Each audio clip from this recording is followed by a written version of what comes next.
Glória ao Pai, ao Filho e ao Espírito Santo de Deus, nesta tarde, sábado. Que Deus abençoe a todos. Estava descansando um pouco e vamos aqui para a nossa segunda live deste dia, que é o pastor Nelson Alves de Andrade.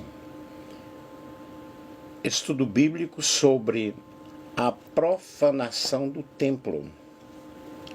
Eu pediria que você compartilhasse com outras pessoas, colocasse coraçãozinho aí. Ontem nós tivemos uma live com 10.000 e acho que 300 coraçõezinhos. Hoje pela manhã eu fiz uma live e não teve tanto. Mas vamos ver agora a interação aí de vocês. Vamos falar sobre um assunto também muito peculiar para a época, para o momento. O templo no Antigo Testamento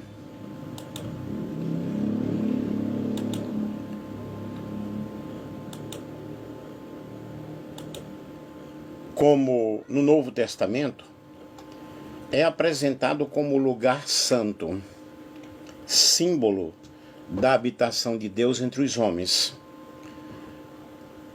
Sua função principal é ser casa de oração, de adoração, casa de comunhão com o Senhor.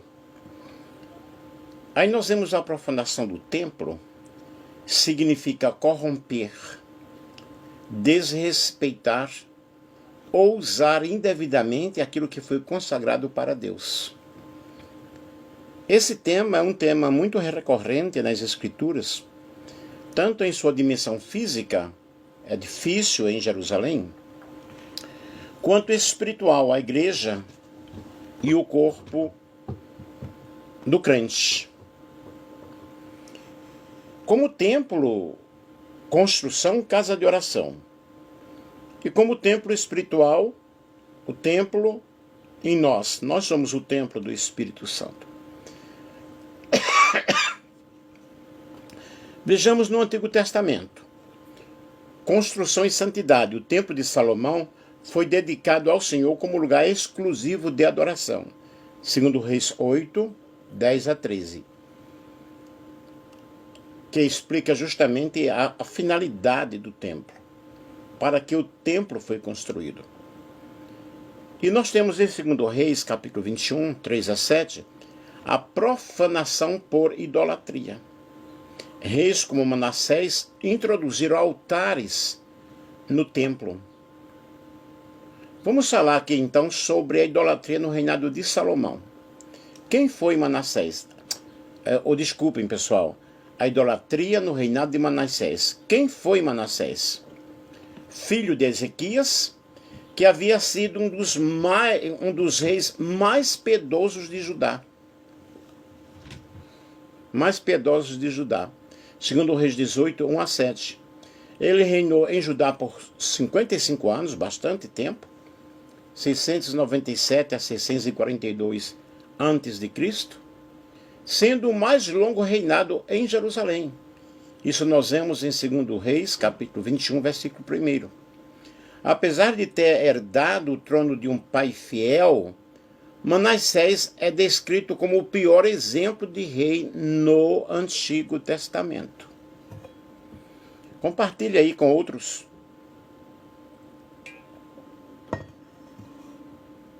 Suas práticas de idolatria. Reconstrução de altares pagãos.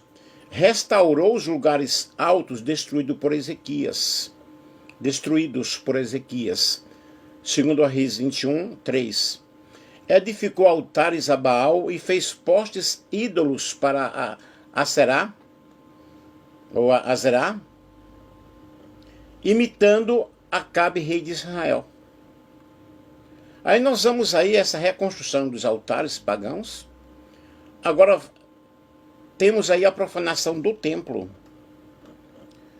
Colocou os altares pagãos dentro do templo do Senhor, o lugar exclusivo da habitação de Deus, segundo Reis 21, 4 a 5. Fez até uma imagem de escultura de Acera, ou Azera, como alguns pronunciam, e a colocou no templo, segundo Reis 21, 7. E além disso, práticas ocultistas. Vejam que profanação. Consultava espíritos, adivinhos e feiticeiros, segundo Reis 21, 6. Queimou seus próprios filhos em sacrifício a deuses falsos. Prática típica de cultos pagãos, como o de Moloque. Cadê os coraçãozinhos aí? Cadê o Marconi? Não chega aí, de Brasília?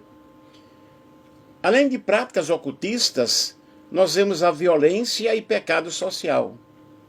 Encheu Jerusalém de sangue inocente, segundo Reis 21, 16. Conduziu o povo de Judá a pecar pior do que as nações que Deus havia expulsado da terra, segundo Reis 21, 9. Então vejam que profanação tremenda na casa de Deus. É claro que isso aí teve consequências espirituais, cujas consequências foram a ira de Deus contra Judá. Deus anunciou pelos profetas que por causa de Manassés trairia juízo sobre Jerusalém. Nós vemos isso mencionado em 2 Reis 21, 12 a 15. O juízo de Deus, porque Deus não permite esse tipo de situação dentro da sua casa. É claro que haveria um juízo. O pecado do povo chegou a um ponto tão grave que Deus decretou a futura destruição do templo e o exílio da nação. Então vejam, a ira de Deus contra Judá. Aí temos o cativeiro assírio. Em 2 Crônicas, capítulo 33, versículo 11, o Senhor permitiu que Manassés fosse levado cativo para a Babilônia por generais do rei da Assíria. Aí nós temos aí um arrependimento e restauração parcial. No cativeiro, Manassés humilhou-se diante de Deus e orou pedindo perdão, segundo Crônicas 33, 12 ao 13. Deus ouviu a sua súplica e o trouxe de volta a Jerusalém, dando-lhe uma segunda chance, porque Deus sempre nos dá uma outra chance. Ele não nos dá apenas uma segunda chance, nos dá várias oportunidades. Cadê os coraçõezinhos aí, pessoal? Então, ele removeu os ídolos e restaurou o culto ao Senhor. Mas os danos espirituais ao povo já eram profundos, já estavam danificados, já estavam arruinados. Aí nós vemos aí lições espirituais do reinado de Manassés. A idolatria corrompe o sagrado.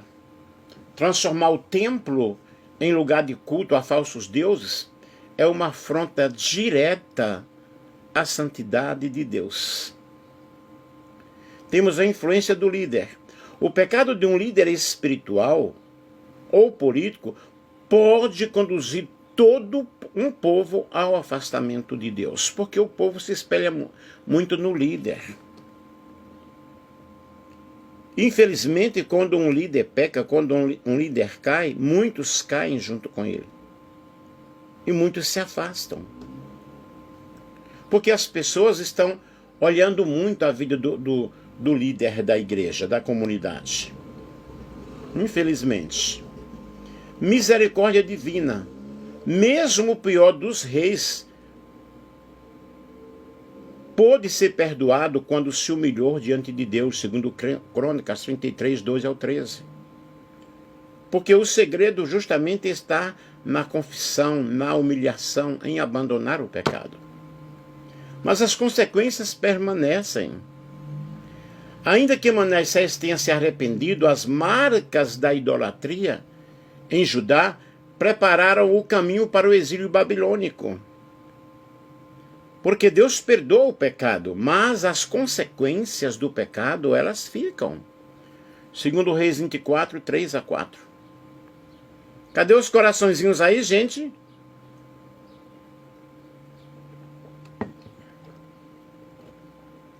Aí nós temos as referências bíblicas aí, segundo Reis 21, 1 a 18, segundo Crônicas 33, 1 a 20, Jeremias 15, 4, sobre a culpa de Manassés como causa do cativeiro.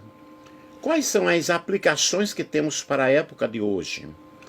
A idolatria moderna não se limita a imagens ou falsos deuses, mas também a exaltação do dinheiro, do poder, fama ou prazeres acima de Deus. É o que nós vemos na época atual, o homem pregando, cantando, fazendo shows, cobrando somas orbitantes. Essa é a idolatria moderna. A idolatria de a tal cantor gospel, a tal pastor, e cobram muito dinheiro. Aí nós temos a profanação espiritual. Assim como Manassés trouxe ídolos para dentro do templo, muitos crentes trazem ídolos modernos para dentro do coração, o templo do Espírito Santo, nós vamos falar daqui a pouco. Profecias contra a corrupção. Jeremias advertiu sobre transformar o templo em cova de salteadores. Hoje eu fiz uma live falando justamente sobre o livro do profeta Jeremias. Aí nós temos Jeremias capítulo 7, 9 a 11, Jeremias advertindo o povo porque estavam profanando o templo do Senhor. Aí nós temos aí uma profanação histórica. Antíoco Epifânio, em 168 a.C., ofereceu sacrifícios a Zeus dentro do templo. Daniel capítulo 11, versículo 31. 1 Macabeus capítulo 1, versículo 54. Profanação histórica do templo. Vemos o templo de Salomão, que é o primeiro templo. Profanações internas. Me acompanhem bem o meu pensamento. O templo construído por Salomão, 1 Reis, capítulo 6 ao 8, inicialmente consagrado exclusivamente ao culto do Senhor, mas logo começou a ser corrompido pelos próprios reis de Judá. E a idolatria no templo, como eu já falei aí, o rei Manassés colocou altares para Baal, imagens de Azerá e outros astros celestes dentro do próprio templo.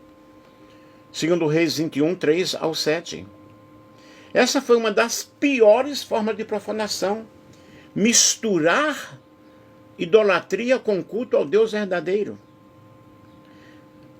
Aí nós vemos aí sacrifícios abomináveis.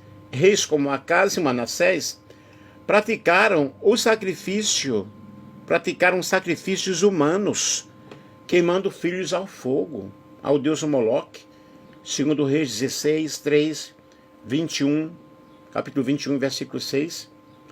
E isso violava totalmente a santidade do templo e da lei de Deus. Vocês estão gostando aí do estudo, pessoal? Corrupção dos sacerdotes. Muitos sacerdotes abandonaram a lei e se misturaram com práticas pagãs. Ezequiel 8, 16 a 17. O profeta Ezequiel, ele tem uma visão chocante da idolatria dentro do templo. Mulheres chorando por Tamuz. Homens adorando o sol. Ezequiel 8, 10 ao 16. Que tristeza, né? Que situação terrível. Que situação complicada. Profanação pelos inimigos estrangeiros. O templo de Jerusalém também foi violentado por nações inimigas. Aí nós temos aí a invasão de Nabucodonosor em 586 a.C. O rei da Babilônia saqueou o templo, levando utensílios sagrados para a casa de seus deuses. Isso nós vemos em 2 Reis, capítulo 25, versículo 3 ao 17, Daniel, capítulo 1, versículo 2. O templo foi destruído por completo cumprindo a palavra dos profetas. Segundo Crônicas 36, 17 ao 19. Aí nós temos agora a profanação de Antíoco IV Epifânio, 168 a.C. Durante o período intertestamentário, o rei Seleucida Antíoco Epifânio proibiu os sacrifícios e transformou o templo em centro de culto a Zeus. Vejam que eu estou detalhando desde o início como aconteceu a profanação do templo, cada vez entrando em situações piores. Colocou uma estátua pagã no altar e ofereceu sacrifícios de porcos, né? Animal impuro na lei judaica, 1 Macabeus 1, 54 a 59. Eu estou usando aqui esse livro aí, mesmo que seja um livro que não está no cânon, porém é interessante saber isso. Esse episódio é chamado de abominação desoladora. Daniel 11, 31. Mateus 24, 15. Aí temos também a profanação pelos romanos, no ano 63 a.C. Pompeu, general romano, entrou no Santo dos Santos, lugar que apenas o sumo sacerdote podia entrar.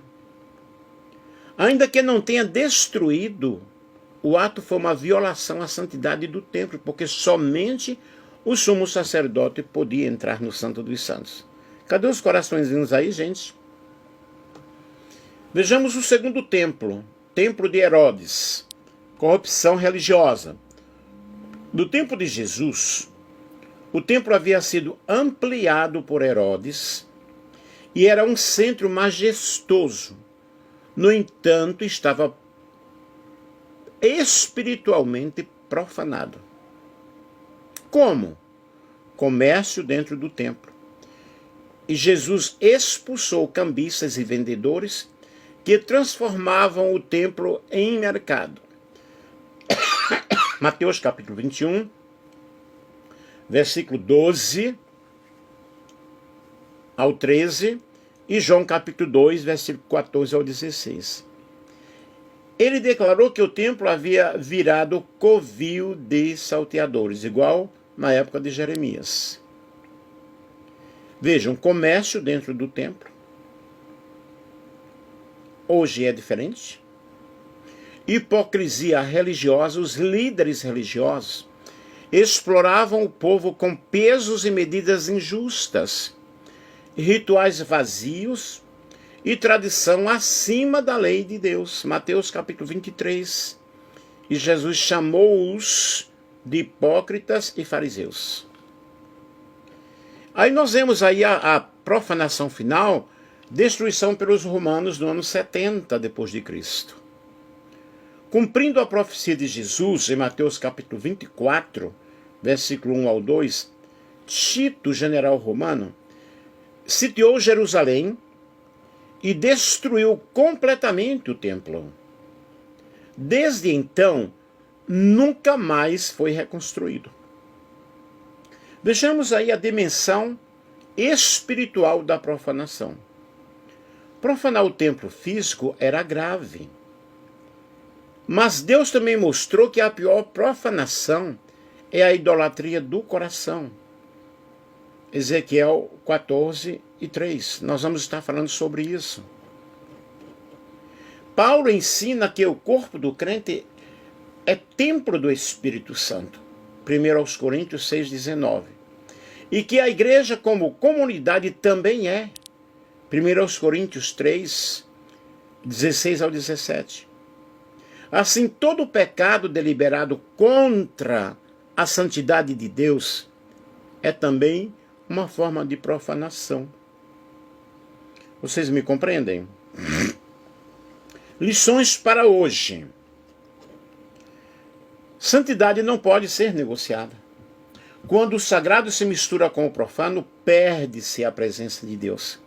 E a pior coisa é quando perdemos a presença de Deus. Perder a presença de Deus gera uma série de consequências. Deus julga a idolatria. Os grandes juízos de Israel, exílio e destruição do templo, vieram por causa da profanação. Cristo é o verdadeiro templo. Hoje não existe templo físico em Jerusalém. Jesus é a habitação de Deus entre os homens. João, capítulo 1, versículo 14. O verbo se fez carne e habitou entre nós. João 2, 19 a 21. Isso foi chamado de abominação desoladora.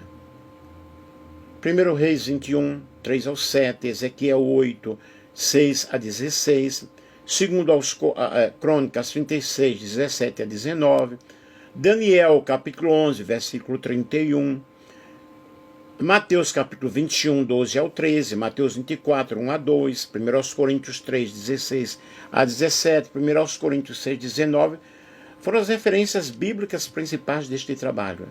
E 1 Macabeus 1, 54 a 59. Agora vejamos o templo no Novo Testamento. Jesus, ele purifica o templo.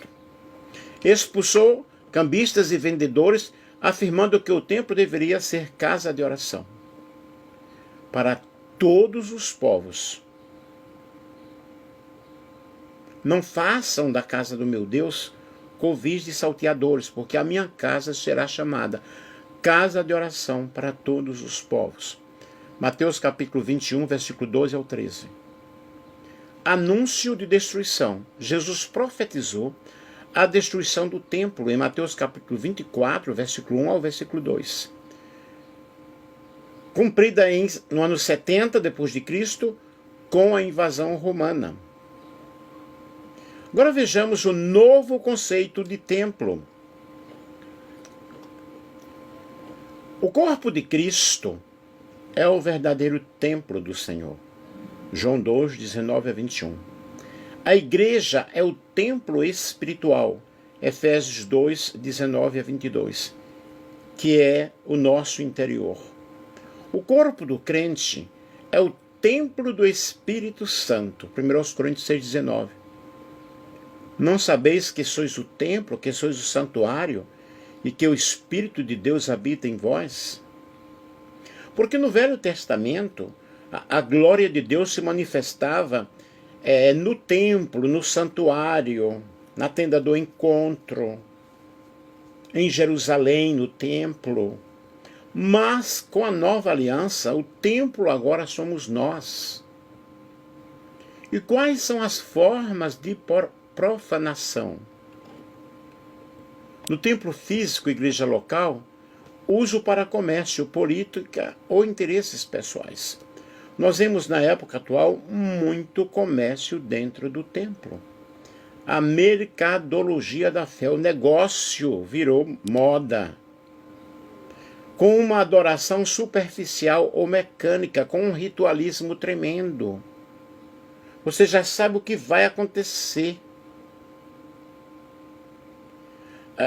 Na igreja primitiva, a manifestação do Espírito Santo acontecia através dos dons, através de profecia, através de revelação, através de cânticos espirituais, manifestações do poder de Deus, a cura divina. E hoje nós vemos aquele cronograma, a abertura do culto, vai todo aquele ritual, você sabe o que vai acontecer ali. É uma adoração superficial, uma adoração mecânica, em que as pessoas não são envolvidas pela glória de Deus. Não acontece uma mudança de vida. Quando termina o culto, alguém é chamado lá para frente. Vocês podem observar, todos os dias são as mesmas pessoas que passam lá na frente. Porque subentende-se que quando se faz um apelo, vem aqui, você que Deus falou com você, você que quer uma mudança de vida, subentende-se que aquelas pessoas estão tendo um encontro com o Senhor. Gente, todo dia a mesma pessoa. Todo dia as mesmas pessoas em cada culto.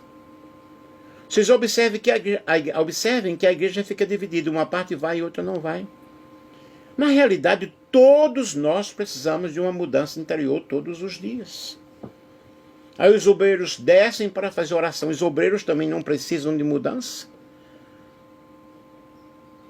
Eis aí a pergunta. Na comunidade cristã primitiva, igreja espiritual, divisões, escândalos e falsos ensinos. 1 Coríntios 3, 16 ao 17. E depois nós profanamos o templo quando transformamos realmente a fé em espetáculo ou negócio.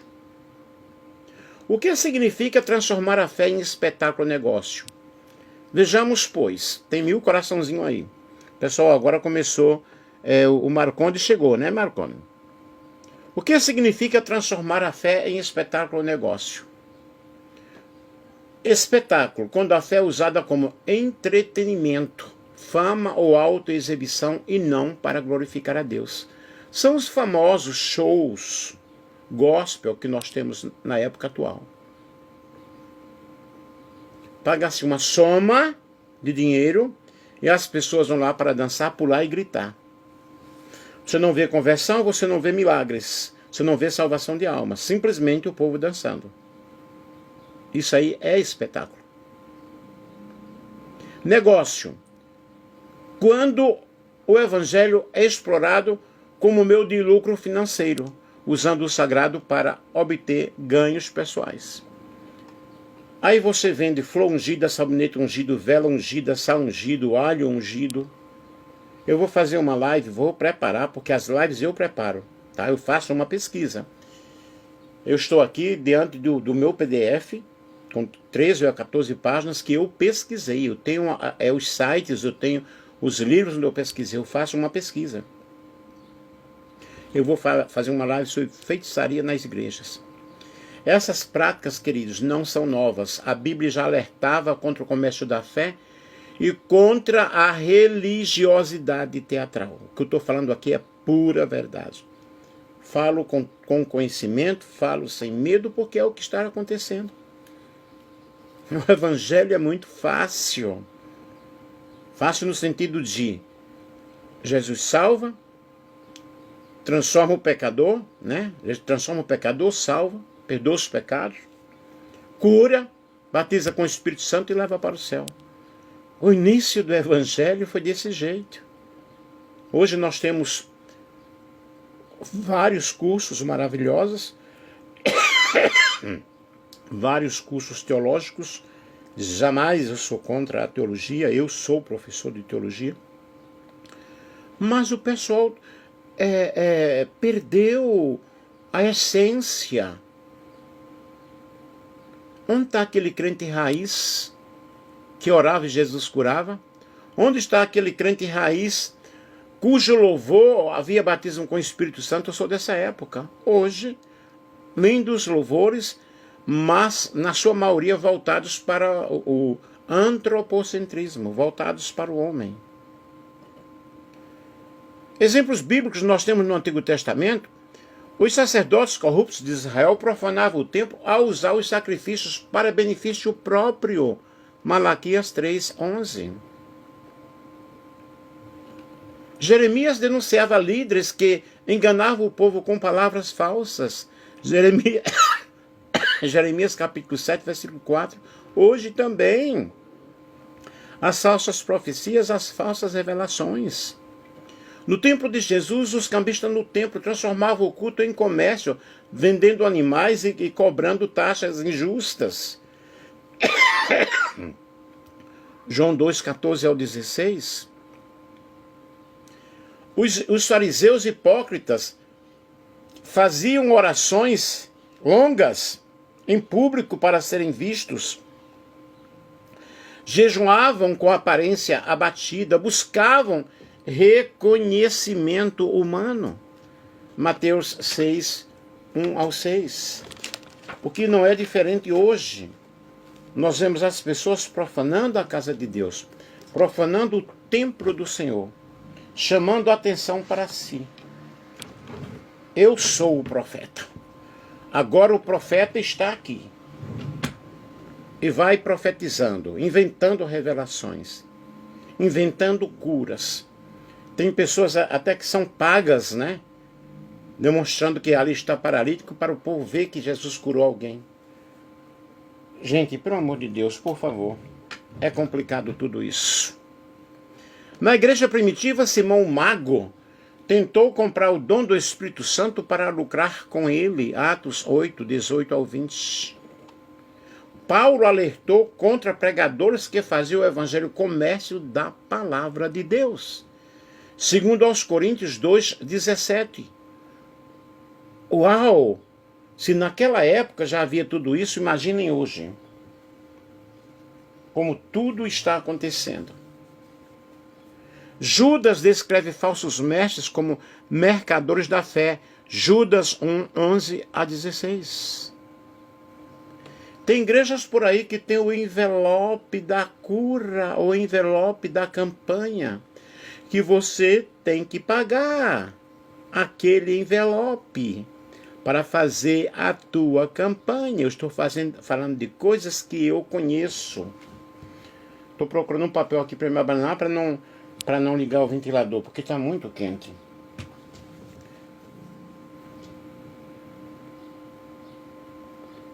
O Marcondes está dizendo que o povo não tem temor de Deus. Claro que não. Como se manifesta isso hoje? Agora, para você ser curado, você tem que pagar para fazer uma campanha? Me poupe, viu? Como se manifesta isso hoje? Transformar em espetáculo. É culto voltados mais para show, performance musical e luzes do que uma adoração sincera. Pregadores que buscam fama, que buscam aplausos e seguidores em vez de exaltar a Cristo. Fé usada como plataforma de poder e status, em vez de serviço e humildade. Vejam como se manifesta isso hoje. Transformação, né? Transformar em espetáculo. Transformar em negócio. Comercialização da fé, venda de bênçãos, objetos ungidos, falsas promessas em troca de dinheiro. Uso da religião como meio de enriquecimento, em vez de ministério e de serviço. Eu estou falando algo que não está no contexto? Alguém quer digitar alguma coisa aí? Instituições que colocam o lucro acima da verdade. Agora vejam as consequências espirituais. Só tem 2.000 coraçãozinho. Demoraram a colocar os corações, né? Consequências espirituais. Profanação do sagrado. Aquilo que deveria ser santo se torna comum, se torna vulgar. Já não se trata o pecado como antigamente. Os valores mudaram. Engano do povo. Muitos buscam milagres, mas não há Deus de verdade. As pessoas querem prosperidade, querem casa própria, querem carro novo, querem tudo, menos servir a Deus. Querem um milagre, mas não querem o Deus do milagre. Não querem mudança. As consequências espirituais, vou repetir: profanação do sagrado, engano do povo, ira divina. Como Jesus expulsou os cambistas, Deus rejeita a exploração da fé. Vocês acham que Deus agrada-se dessas situações? Observe que eu comecei falando lá desde o Antigo Testamento. Falando sobre reis do Antigo Testamento, sacerdotes do Antigo Testamento, chegando ao Novo Testamento, mostrando sobre a atuação da igreja no Novo Testamento, também que já acontecia isso. Jesus expulsou. Se Jesus chegasse hoje, como seria em algumas igrejas? Porque há igrejas sérias, mas em algumas igrejas, como seria a situação? Só tem 2.003 coraçõezinhos aí, era para ter uns 20 mil já. Perda do foco no Evangelho. A mensagem da cruz dá lugar à busca de prosperidade, de sucesso e espetáculo humano.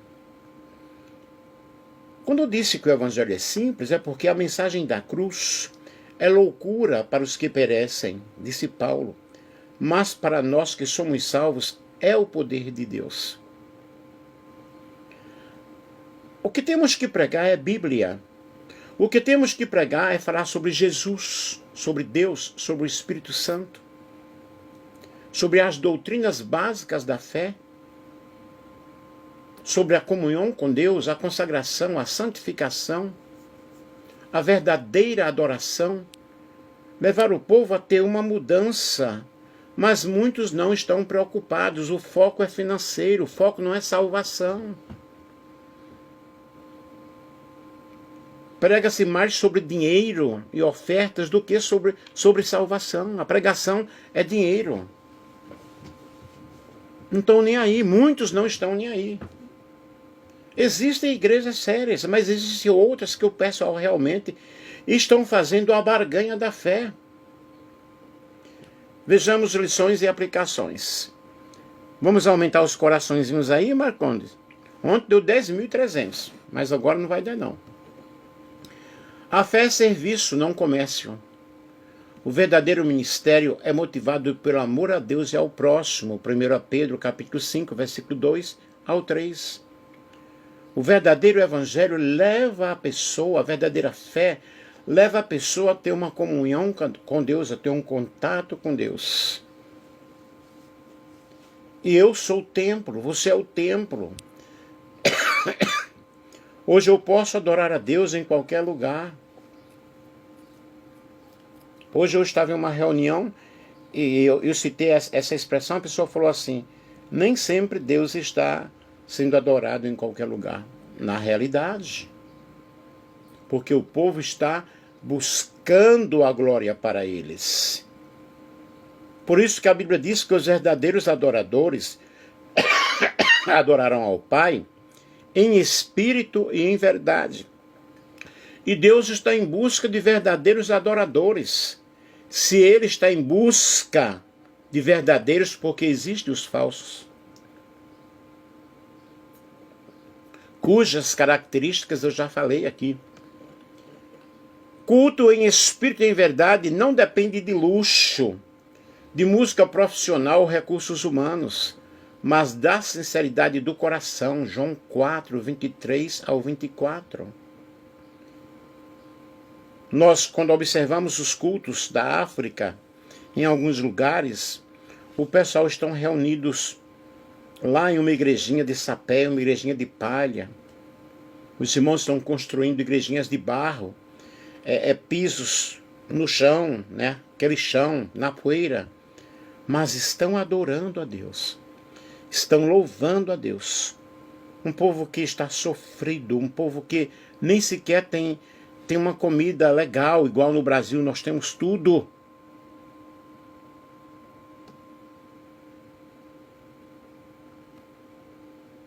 Aquela igrejinha lá do interior, em que as pessoas chamam Deus de Deus e Jesus de Jesus, compostas por pessoas humildes, pessoas simples, 2.800 corações, acho que não chega nos 10.000, né? Pessoas simples, pessoas humildes, mas que elas oravam e o poder de Deus se manifestava. Eu sou dessa época, eu fui dessa época. Tenho saudade daquela igrejinha simples. Lembro-me, nós saíamos para fazer um culto muito longe. Saíamos de madrugada, a pé, lá no Nordeste. Levávamos rapadura, levávamos farinha, bolacha seca, uma garrafa de café, uma vasilha com água. Chegávamos lá 8 horas da manhã, saímos de madrugada. Fazíamos culto, evangelizávamos, saíamos às 3 da tarde, chegava em casa meia-noite. Todo mundo contente, todo mundo feliz, levava uma viola quebrada, um pandeiro. Cantava, os irmãos liam a Bíblia porque não pregavam direito. Mas havia salvação. Havia união. Quando o irmão faltava, ele era visitado. Espera uma visita de alguém hoje. Espera para você ver. Hoje eu encontrei-me com uma irmã e eu falei assim, uau, faz tempo que eu não a vejo por aqui. Mas eu pude perceber que aquela irmã nunca foi visitada.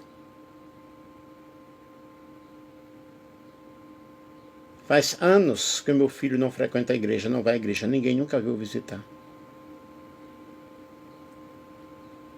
É complicado, né? É difícil, muito bem difícil. O culto em espírito e em verdade é o culto da sinceridade.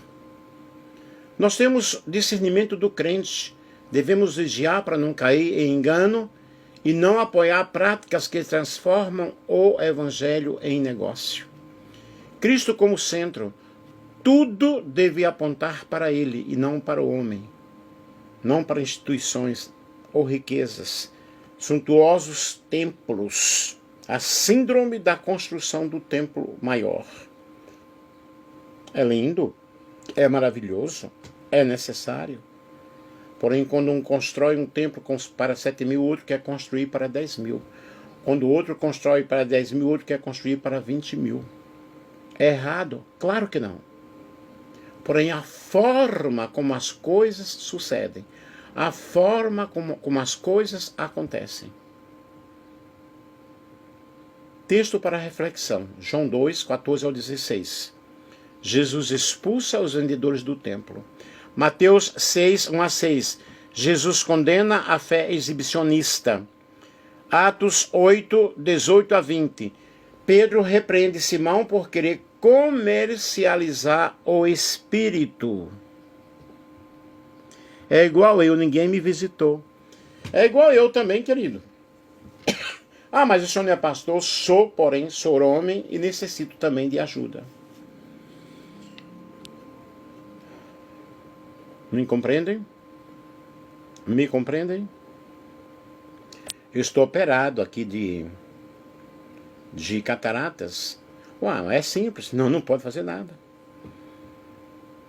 Eu tentei conseguir alguém para vir aqui lavar uma roupa. Para vir alguém arrumar uma casa. A minha casa ficou sem arrumar mais de 15 dias. Depois de um mês, eu guardei roupa, guardei para lavar.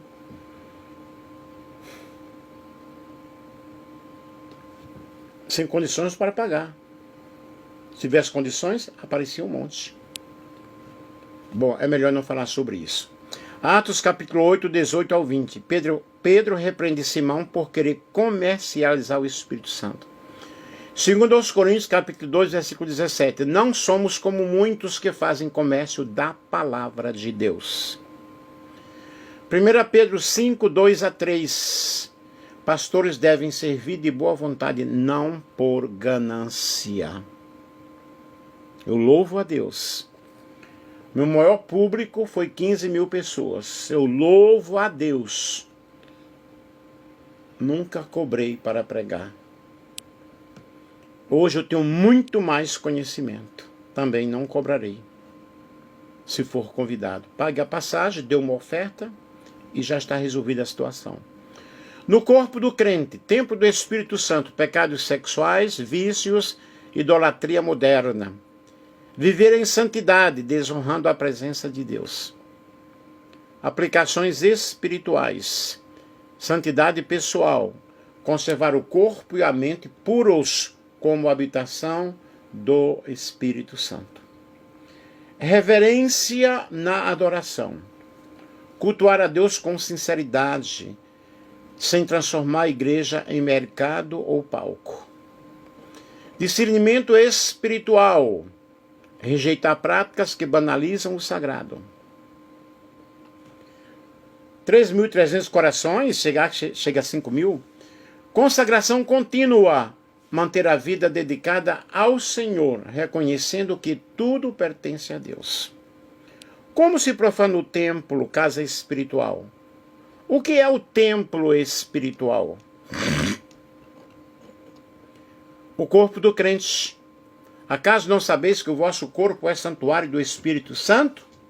1 Coríntios 6,19.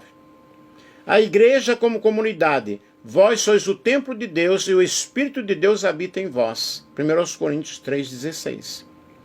Portanto, tanto a vida individual quanto a vida coletiva da igreja são considerados templos espirituais. Estou falando aqui de pessoa, não estou falando de construção. Casa de reunião, né? Portanto, tanto na vida individual, estou repetindo, quanto na vida coletiva, somos considerados templos espirituais. Maneiras de profanar o templo espiritual. No corpo, a vida individual, através de fornicação, de adultério, pornografia, prostituição, pecados sexuais. Vícios que escravizam, álcool, drogas, jogos, compulsões. Imoralidade e impureza, práticas contrárias à santidade do espírito. Idolatria moderna, amar mais o dinheiro, o poder, a fama ou os prazeres do que a Deus. Colossenses 3:5. Maus hábitos contra a vida, destruição do corpo que Deus nos deu como moradia. Agora, na mente e no coração. Pecados pensamentos impuros e corrompidos. Mateus 5:28. Orgulho espiritual. Colocar a si mesmo no lugar que pertence a Deus. Falta de perdão, ódio e rancor. Enche o coração de trevas. Efésios 4:30 ao 32. E não perdoa as pessoas. Na igreja como comunidade, divisões e contendas, 1 Coríntios 3:3-4 e versículo 17. Eu sou de Paulo, sou de Apolo, sou de Nelson, sou de João. Só vou ao culto quando o fulano prega. Falsos ensinos que distorcem o evangelho, Gálatas capítulo 1, 6-9. Transformar a fé em negócio ou espetáculo, João 2:16, segundo aos Coríntios 2:17. Hipocrisia coletiva, aparência de santidade sem vida verdadeira no espírito. O povo só ostenta roupas caríssimas. Cada culto é um sapato novo, é um vestido novo, é um paletó novo. Mas a vida nova em Cristo, essa não. Consequências da profanação. Tristeza do Espírito Santo, Efésios 4:30.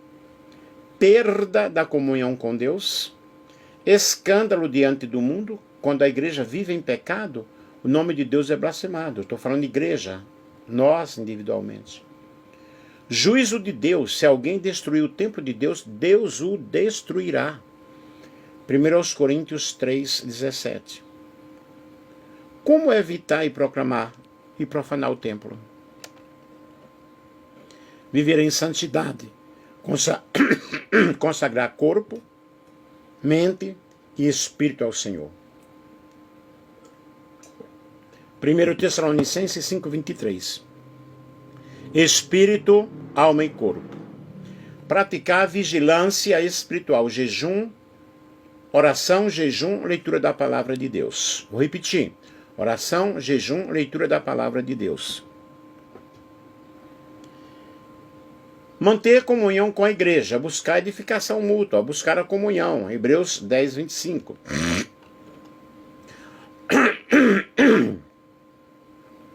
Obedecer ao Espírito Santo, deixar-se guiar pela vontade de Deus. Gálatas 5:16. Andar no Espírito.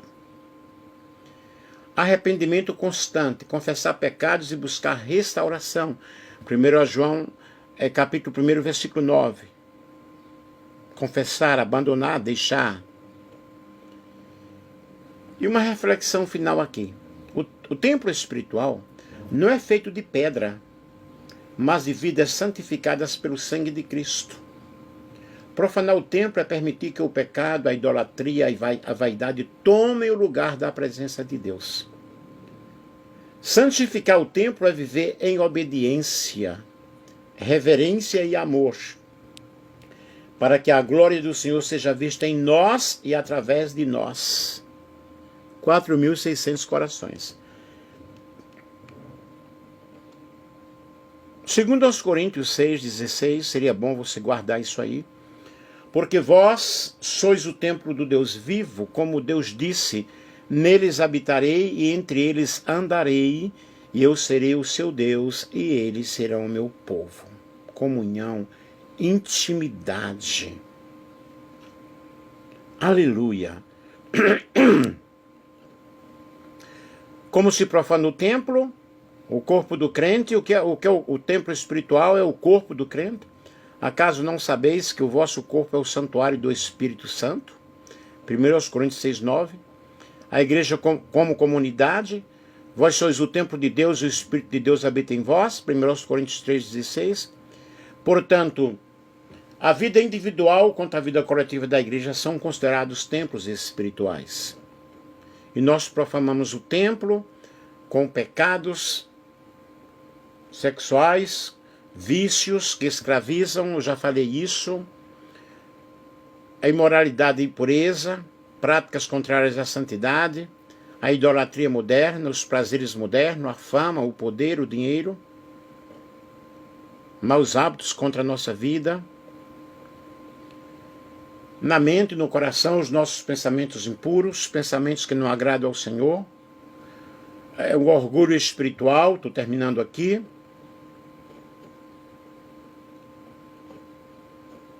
e nós temos realmente tudo isso aí, que nós precisamos viver em santidade, na presença do nosso Deus.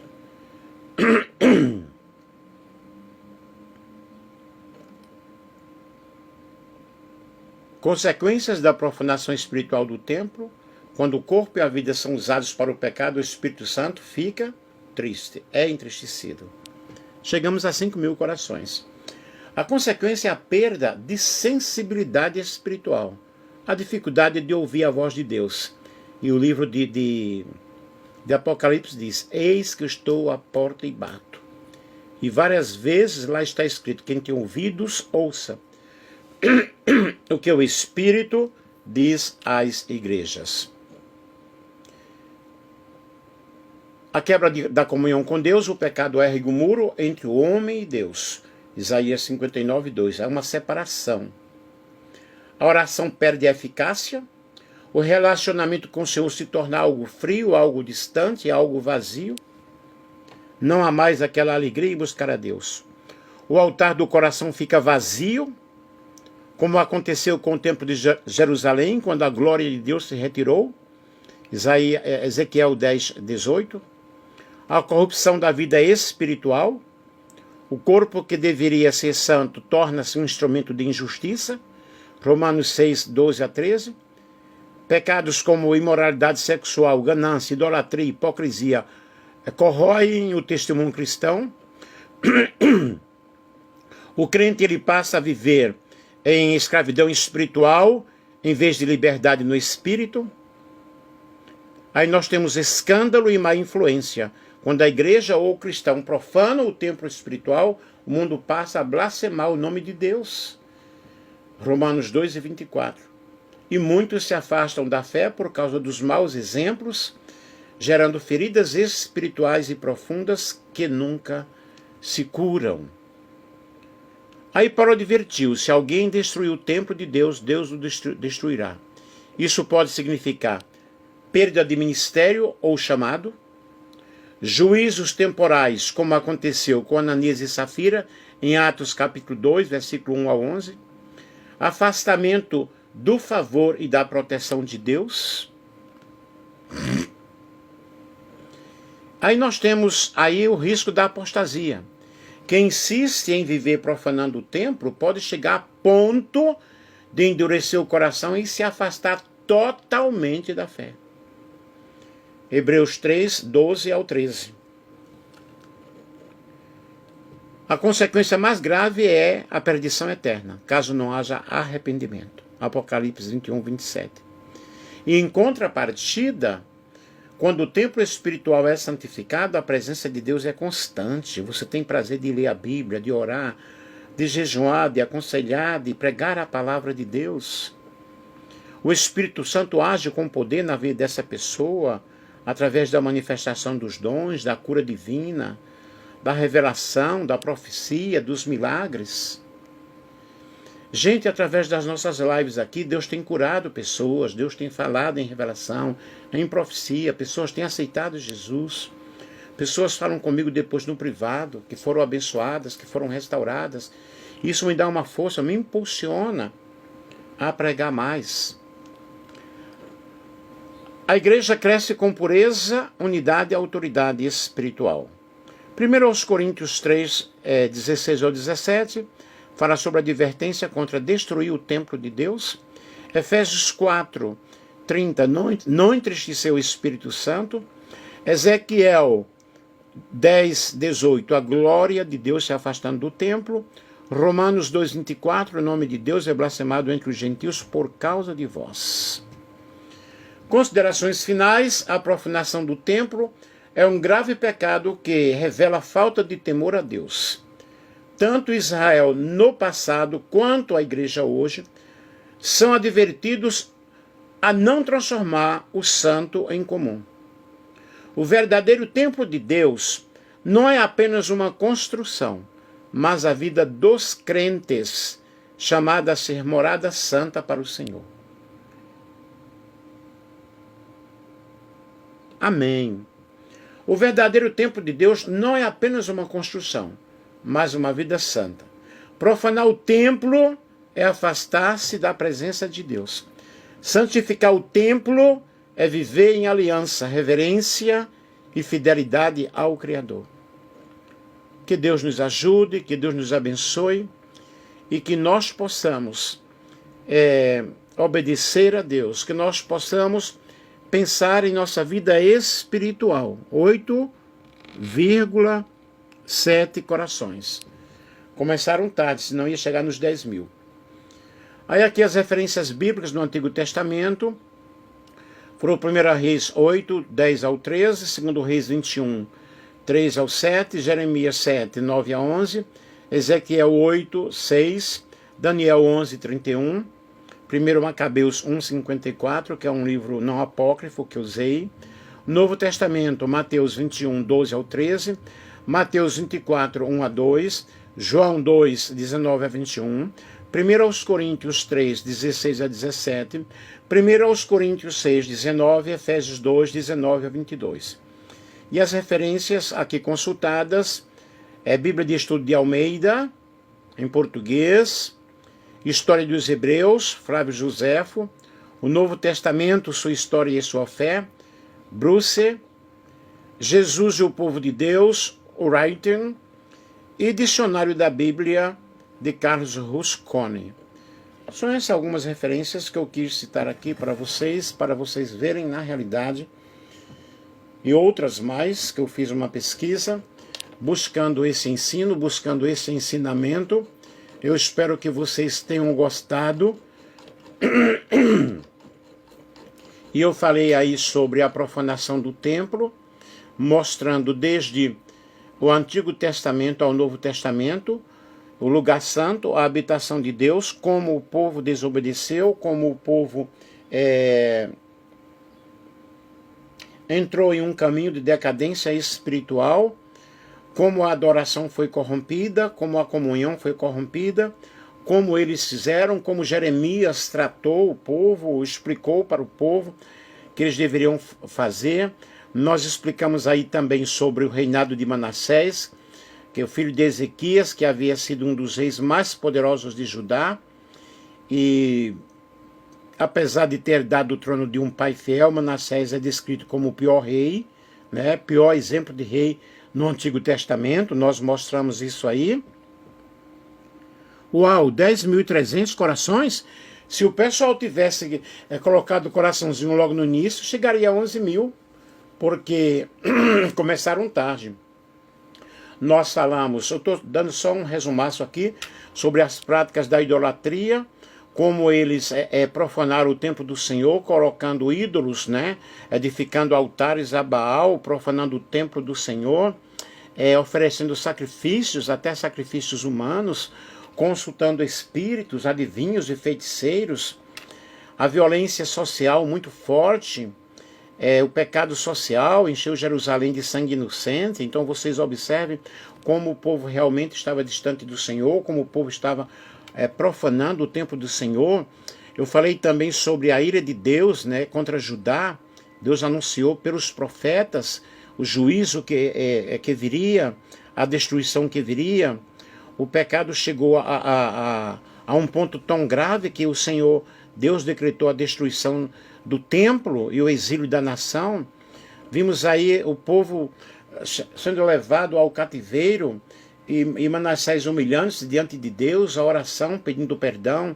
É o que nós devemos fazer, é o que deve acontecer em nossa vida a cada dia, nos humilhando diante da presença do Senhor, buscando a presença de Deus. Nós falamos sobre a influência do líder, que é muito grande. Quando um líder peca, muitas pessoas pecam junto com ele, e isso é muito complicado, porque as pessoas, em vez de olharem para Jesus, estão olhando para a liderança. Isso é complicado. Nós falamos também sobre a profanação espiritual e mostramos que nós devemos nos arrepender, né? E tudo isso mostramos sobre a hipocrisia religiosa, o comércio no templo, como as pessoas foram expulsas por Jesus do templo, que estavam transformando a casa de Deus em comércio.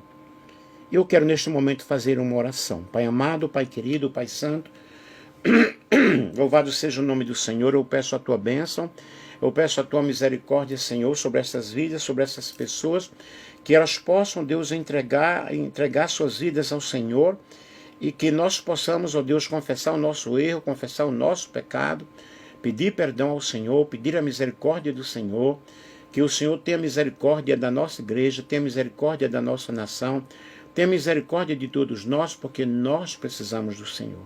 Nós precisamos do perdão do Senhor.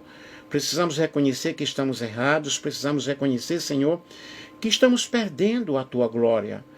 Mas nós queremos confessar, ó Deus, o quanto nós dependemos de Ti, o quanto nós precisamos do Senhor. Portanto, Deus abençoa todos aqueles que estão aqui presentes nesta live, 12.500 coraçõezinhos. Nós pedimos a Tua bênção, Senhor, que a Tua restauração possa chegar a cada vida, possa chegar a cada coração, porque Tu estás à porta batendo para que nós possamos abrir o nosso coração, abrir a nossa vida, para que nós possamos nos entregar de corpo e alma a Ti. Portanto, Deus, nós somos o templo do Espírito Santo e nós precisamos, Senhor, de guardar a nossa vida espiritual, guardar a nossa intimidade, guardar a nossa fé, a nossa comunhão com o Senhor. E a Tua palavra diz, Senhor, guarda o que tens para que ninguém tome a Tua coroa. Eu preciso conservar a minha fé, preciso conservar a minha coroa, a minha salvação, porque para onde iremos nós, ó Pai? Que somente o Senhor tem palavras de vida eterna. Nos ajuda, nos ensina, nos abençoa, tenha misericórdia de nós. Nós precisamos nos voltar para Ti, nós precisamos confessar o nosso erro e nós precisamos deixar o Teu Espírito operar em nossas vidas. Em nome de Jesus. Em nome de Jesus. Deixa eu ver aqui, me ajude, sempre em oração, e eu oro por Ti, meu irmão. Amém, meu querido. A glória do Senhor, a glória da última casa, será maior do que a glória da segunda casa. Louvado seja Deus. Nós estamos aí com 12.700 corações. O pessoal começou a colocar coraçõezinhos já bem tarde, senão estaria em 13, 15 mil. Mas muito obrigado aí pela tua participação, por você estar aí escutando esta live. Se você puder partilhar com outras pessoas, eu vou salvar, colocar no Facebook e colocar no meu canal do YouTube. Meu canal no YouTube é Nelson Alves de Andrade. Entra lá que tem muitos vídeos para você assistir, amém? Que Deus abençoe, que Deus nos ajude de uma forma toda especial. Um grande abraço, um grande beijo para todos vocês. Muito obrigado pela vossa participação.